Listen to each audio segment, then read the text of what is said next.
ಸುದ್ದಿ. ಕರಾವಳಿ ಜಿಲ್ಲೆಯಲ್ಲಿ ಸಂಚಲನ ಮೂಡಿಸಿದಂತಹ ಹತ್ಯಾ ಪ್ರಕರಣ, ಯುಪಿಸಿಎಲ್ನ ಸಹಗುತ್ತಿಗೆದಾರ ಡೇವಿಡ್ ಡಿಸೋಜಾ ಅವರ ಹತ್ಯಾ ಪ್ರಕರಣ. ಮುದರಂಗಡಿಯ ಚರ್ಚ್ ಪಕ್ಕದ ವಾಣಿಜ್ಯ ಕಟ್ಟಡದ ಎದುರಿನಲ್ಲಿ ಅವರ ಕಚೇರಿಯ ಮುಂಭಾಗದಲ್ಲಿ ತನ್ನ ವಾಹನವನ್ನು ಹತ್ತಲು ಬರುತ್ತಿದ್ದಂತಹ ಡೇವಿಡ್ ಡಿಸೋಜಾ ಅವರನ್ನ ಅತ್ಯಂತ ಹತ್ತಿರದಿಂದ ಗುಂಡು ಹಾರಿಸಿ ಹತ್ಯೆ ಮಾಡಲಾಗಿತ್ತು. ಆಗಸ್ಟ್ 7ರಂದು ಮಧ್ಯಾಹ್ನ 3:30 ವೇಳೆಗೆ ನಡೆದಂತಹ ಈ ಘಟನೆ ಎಲ್ಲರನ್ನ ಬಿಚ್ಚಿ ಬೀಳಿಸಿತು. ಈ ಘಟನೆಯ ಹಿನ್ನೆಲೆಯಲ್ಲಿ ಹಲವು ಅಂಶಗಳು ಅಡಕವಾಗಿದೆ ಎನ್ನುವುದಂತೂ ಸ್ಪಷ್ಟ. ಸ್ಥಳೀಯವಾಗಿ ಯಾರೊಬ್ಬರ ಸಹಾಯವಿಲ್ಲದೆ ಎಲ್ಲಿಂದಲೋ ಬಂದವರು, ಅಂದರೆ ಉತ್ತರ ಭಾರತ ಮೂಲದಿಂದ ಬಂದವರು ಏಕಾಏಕಿ ಫೈರ್ ಮಾಡಿ ಒಬ್ಬರನ್ನು ಕೊಲೆ ಮಾಡಿ ಪರಾರಿಯಾಗಿದ್ದಾರೆ ಅಂತ ಹೇಳಿದ್ರೆ ಅದರ ಹಿಂದೆ ಮಹತ್ವವಾದಂತಹ ಕಾರಣಗಳು ಇದ್ದೇ ಇರಬೇಕು ಎನ್ನುವಂತಹ ಸಂಶಯ ಎಲ್ಲರಿಗೂ ಇತ್ತು. ಅದು ಬಹುತೇಕವಾಗಿ ಈಗ ಖಚಿತವಾಗಿದೆ. ಈಗಾಗಲೇ ಇಬ್ಬರು ಆರೋಪಿಗಳು ಪೊಲೀಸರ ವಶದಲ್ಲಿದ್ದು ತನಿಖೆಯನ್ನ ಎದುರಿಸ್ತಾ ಇದ್ದಾರೆ. ಒಬ್ಬ ಆರೋಪಿ ಕಾಲಿಗೆ ಗುಂಡು ಹೊಡೆಸಿಕೊಂಡು ಆಸ್ಪತ್ರೆಯಲ್ಲಿ ಇದ್ದಾರೆ.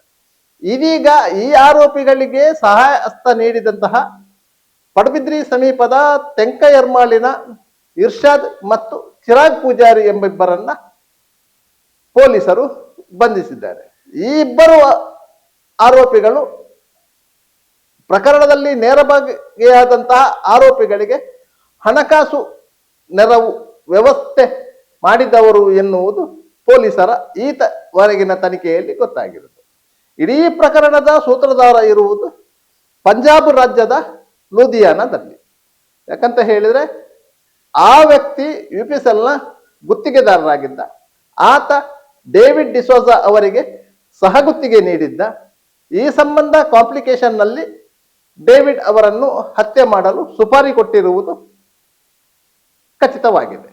ಆದ್ದರಿಂದಾಗಿ ಈ ಪ್ರಕರಣದಲ್ಲಿ ಇರುವಂತಹ ಎಲ್ಲ ಆಯಾಮಗಳನ್ನು ಪರಿಶೀಲನೆ ಮಾಡಿದಾಗ ಇದು ಒಂದು ಗುತ್ತಿಗೆದಾರರ ಮಧ್ಯೆ ನಡೆದಂತಹ ಹಣಕಾಸಿನ ವೈಷಮ್ಯದ ಹಿನ್ನೆಲೆಯಲ್ಲಿ ನಡೆದಂತಹ ಹತ್ಯೆ ಎನ್ನುವುದು ಸಾಬೀತು ಆಗಿದೆ.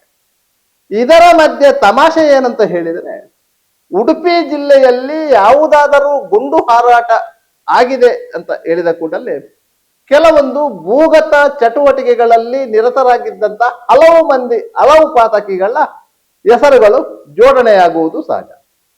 ಅದರಲ್ಲಿ ಪ್ರಮುಖವಾಗಿ ಕೇಳಿ ಬರುತ್ತಿದ್ದಂತಹ ಹೆಸರು ಹೇಮಂತ್ ಪೂಜಾರಿ ಎಂಬವರು.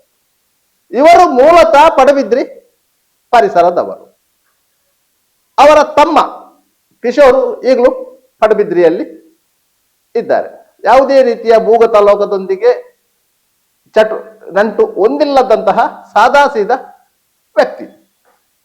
ಇವರನ್ನೂ ಸಹ ಪೊಲೀಸರು ವಿಚಾರಣೆ ನಡೆಸಿದ್ದಾರೆ ಎನ್ನುವಂತಹ ಮಾಹಿತಿಗಳು ಇವೆ. ಆದರೆ ಹೇಮಂತ ಪೂಜಾರಿ ಈ ಹತ್ಯಾ ಪ್ರಕರಣದಲ್ಲಿ ಭಾಗಿಯಾಗಿದ್ದಾರೆ. ಅವರಿಗೆ ಜೈಲಿನಲ್ಲಿ ಡೀಲು ಕೊಡಲಾಗಿದೆ, ಅವರು ಶೂಟರ್ಗಳನ್ನು ಕಳುಹಿಸಿದ್ದಾರೆ ಎನ್ನುವಂತಹ ವದಂತಿಗಳು ಉಡುಪಿ ಪರಿಸರದಾದ್ಯಂತ ನಡೀತಿದೆ. ಸಾಮಾನ್ಯವಾಗಿ ಈ ಹಿಂದೆಯೂ ಸಹ ಉಡುಪಿ ಪರಿಸರದಲ್ಲಿ ಗುಂಡು ಹಾರಾಟ ನಡೆದಿದೆ ಎಂದು ಹೇಳಿದ ತಕ್ಷಣ ಎಚ್ಚೆತ್ತುಕೊಳ್ಳುತ್ತಿದ್ದದ್ದು ವಿದೇಶದಲ್ಲಿ ಕುಳಿತು ಇಲ್ಲಿನ ಭೂಗತ ಚಟುವಟಿಕೆಗಳನ್ನು ನಿಯಂತ್ರಿಸುತ್ತಿದ್ದಂತಹ ಕೆಲವೊಂದು ವ್ಯಕ್ತಿಗಳು. ಅದರಲ್ಲಿ ಕಲಿಯೋಗಿಶ ಇರ್ಬೋದು, ವಿಕ್ಕಿ ಶೆಟ್ಟಿ ಇರ್ಬೋದು, ಮತ್ತಿತರರು ಆ ಲಿಸ್ಟ್ ಅಲ್ಲಿ ಇರುವಂತಹ ಹೆಸರುಗಳು. ಸಹಜವಾಗಿ ಪ್ರತಿಯೊಂದು ಪ್ರಕರಣದಲ್ಲಿ ಅವರ ಹೆಸರುಗಳನ್ನು ತಳುಕು ಹಾಕಲಾಗಿತ್ತು.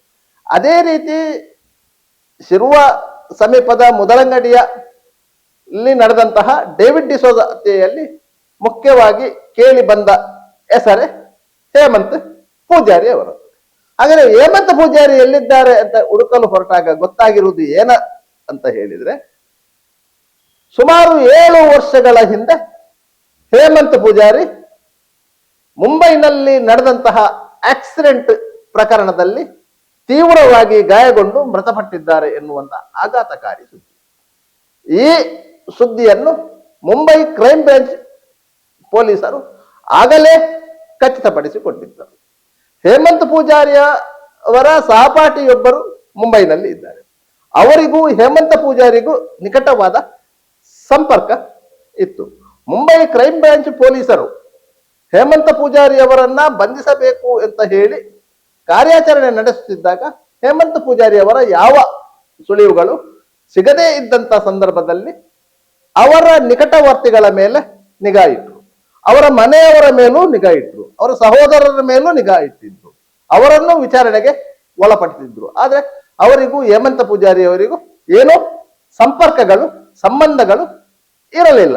ಆದ್ದರಿಂದ ಮುಂಬೈ ಕ್ರೈಮ್ ಬ್ರಾಂಚ್ ಪೊಲೀಸರು ಹೇಮಂತ್ ಪೂಜಾರಿ ಅವರ ಶಾಲಾ ಸಹಪಾಠಿಯ ಮೇಲೆ ನಿಗಾ ಇಟ್ಟು ಅವರನ್ನು ವಿಚಾರಿಸಿದಾಗ ಗೊತ್ತಾದದ್ದು ಹೇಮಂತ ಪೂಜಾರಿ ಅವರು ಮುಂಬೈನ ಆಸ್ಪತ್ರೆಯೊಂದರಲ್ಲಿ ಅಪಘಾತದ ಕಾರಣಕ್ಕಾಗಿ ಮೃತಪಟ್ಟಿದ್ದಾರೆ ಮತ್ತು ಅವರ ಮೃತದೇಹವನ್ನ ವಿಲೇವಾರಿ ಮಾಡಲಾಗಿದೆ. ಈ ಬಗ್ಗೆ ಯಾರಿಗೂ ಮಾಹಿತಿ ಕೊಟ್ಟಿರಲಿಲ್ಲ ಮತ್ತು ಹೇಮಂತ ಪೂಜಾರಿ ಅವರು ಅಪಘಾತಕ್ಕೀಡಾಗಿ ಆಸ್ಪತ್ರೆಗೆ ದಾಖಲಾಗಿದ್ದಂತ ಸಂದರ್ಭದಲ್ಲಿ ಅವರ ನಿಜ ನಾಮಧೇಯವನ್ನ ಆಸ್ಪತ್ರೆಯ ದಾಖಲೆಗಳಲ್ಲಿ ತೋರಿಸಲಾಗಿಲ್ಲ. ಯಾಕಂತ ಹೇಳಿದ್ರೆ ಅಂಡರ್ ವರ್ಲ್ಡ್ ಲಿಕ್ ಇರುವಂತಹ ವ್ಯಕ್ತಿಗಳು, ಪೊಲೀಸರ ವಾಂಟೆಡ್ ಲಿಸ್ಟ್ ಅಲ್ಲಿ ಇರುವಂತಹ ವ್ಯಕ್ತಿಗಳು ಯಾವುದೇ ಸಂದರ್ಭದಲ್ಲಿ ಇಂತಹ ಆಕಸ್ಮಿಕ ಘಟನೆಗಳಿಂದ ಜರ್ಜರಿತರಾಗಿ ಆಸ್ಪತ್ರೆಗೆ ದಾಖಲಾಗುವಂತಹ ಸಂದರ್ಭದಲ್ಲಿ ತಮ್ಮ ನಿಜ ನಾಮಧೇಯವನ್ನ ಬಹಿರಂಗ ಪಡಿಸುವುದಿಲ್ಲ. ಯಾಕಂತ ಹೇಳಿದ್ರೆ ಪೊಲೀಸರು ಅವರನ್ನ ವಿಚಾರಣೆಗೊಳಪಡಿಸ್ತಾರೆ ಮತ್ತು ಅವರಿಗೆ ಕಾವಲು ಕಾಯ್ತಾರೆ ಮತ್ತೆ ಅವರನ್ನು ಅವರ ಈ ಹಿಂದಿನ ಹಲವು ಪ್ರಕರಣಗಳಲ್ಲಿ ಬಂಧಿಸ್ತಾರೆ ಎನ್ನುವ ಕಾರಣಕ್ಕಾಗಿ. ಅದೇ ರೀತಿ ಹೇಮಂತ ಪೂಜಾರಿ ಅವರು ಅಪಘಾತದಲ್ಲಿ ಗಂಭೀರವಾಗಿ ಗಾಯಗೊಂಡು ಆಸ್ಪತ್ರೆಗೆ ದಾಖಲಾಗಿದ್ದಾಗಲೂ ಸಹ ಅವರ ನಿಜ ನಾಮಧೇಯವನ್ನು ಆಸ್ಪತ್ರೆಯಲ್ಲಿ ಹೇಳಿರಲಿಲ್ಲ. ಆದ್ದರಿಂದಾಗಿ ಹೇಮಂತ ಪೂಜಾರಿ ಆ ಆಕ್ಸಿಡೆಂಟ್ ಅಲ್ಲಿ ತೀರಿಕೊಂಡಿದ್ದಾರೆ ಎನ್ನುವಂತಹ ಸತ್ಯವನ್ನ ಅವರ ನಿಕಟವರ್ತಿಗಳು, ಅವರ ಸಂಬಂಧಿಕರು ಯಾರಿಗೂ ಬಾಯಿ ಬಿಟ್ಟಿರಲಿಲ್ಲ. ಈಗಲೂ ಸಹ ಹೇಮಂತ ಪೂಜಾರಿ ಅವರ ಹೆಸರು ಚಾಲ್ತಿಯಲ್ಲಿರುವುದು ಇದೇ ಕಾರಣಕ್ಕಾಗಿ. ಸುಮಾರು 7 ವರ್ಷಗಳ ಹಿಂದೆ ಹೇಮಂತ ಪೂಜಾರಿ ಅವರು ಮೃತಪಟ್ಟಿದ್ದರೂ ಸಹ ಕಳೆದ ಕೆಲವು ವರ್ಷಗಳಿಂದ ಹೇಮಂತ ಪೂಜಾರಿ ಅವರ ಹೆಸರು ಉಡುಪಿ ಪರಿಸರದ ಅಂಡರ್ ವರ್ಲ್ಡ್ ಲಿಂಕ್ ಇರುವವರ ಬಾಯಲ್ಲಿ ತೇಲಾಡ್ತಾ ಇತ್ತು. ಯಾಕಂತ ಹೇಳಿದ್ರೆ ಅವರಿಗೆ ಹೇಮಂತ ಪೂಜಾರಿ ಅವರು ತೀರಿಕೊಂಡಂತಹ ವಿಚಾರಣೆ ಗೊತ್ತಿರಲಿಲ್ಲ. ಇದೀಗ ಡೇವಿಡ್ ಡಿಸೋಜ ಅವರ ಹತ್ಯಾ ಪ್ರಕರಣದಲ್ಲಿ ಮೊದಲಿಗೆ ಬಂದ ಹೆಸರೇ ಹೇಮಂತ್ ಪೂಜಾರಿ ಅವರದ್ದು. ಯಾಕಂತ ಹೇಳಿದ್ರೆ ಇಂತಹ ಘಟನೆಗಳು ನಡೆದಾಗ ಅದಕ್ಕೊಂದು ಅಂಡರ್ ವರ್ಲ್ಡ್ ಲಿಂಕ್ ಇರ್ತದೆ ಎನ್ನುವುದಂತೂ ಸಾಮಾನ್ಯವಾಗಿ ಗೊತ್ತಿರುವಂತಹ ಸಂಗತಿ. ಅದಕ್ಕಾಗಿ ಅವರ ಹೆಸರನ್ನ ಸೇರಿಸಿ ಕೊಳ್ಳಲಾಗಿದೆ. ಆದರೆ ಈ ಹತ್ಯೆಯಲ್ಲಿ ಭಾಗಿಯಾಗಿರುವುದು ಉತ್ತರಾಖಂಡ್, ಬಿಹಾರ್ ಮತ್ತು ಉತ್ತರ ಪ್ರದೇಶದ ಶೂಟರ್ಗಳು. ಅವರನ್ನು ನಿಯೋಜಿತ ಮಾಡಿರುವುದು ಪಂಜಾಬಿನ ಒಬ್ಬ ಸಿವಿಲ್ ಗುತ್ತಿಗೆದಾರ. ಆತ UPSL ನಲ್ಲಿ ಗುತ್ತಿಗೆದಾರನಾಗಿದ್ದ. ಆತ ಡೇವಿಡ್ ಡಿಸೋಜ್ ಅವರಿಗೆ ಸಬ್ ಕಾಂಟ್ರಾಕ್ಟ್ ಕೊಟ್ಟಿದ್ದ. ಅವರ ಮಧ್ಯೆ ಇದ್ದಂತ ವೈವಾಹಿಕ ಮನಸ್ತೇಪದಿಂದ ಈ ಹತ್ಯೆ ನಡೆಯುವುದು ಖಚಿತವಾಗಿದೆ. ಇದಕ್ಕೂ ಹೇಮಂತ ಪೂಜಾರಿಗೂ ಯಾವ ಸಂಬಂಧವೂ ಇಲ್ಲ. ಈಗ ಪೊಲೀಸರು ಈ ವಿಚಾರವನ್ನ ಖಚಿತ ಪಡಿಸಿಕೊಂಡಿದ್ದಾರೆ ಅಷ್ಟೇ. ನಿರಂತರ ಸುದ್ದಿ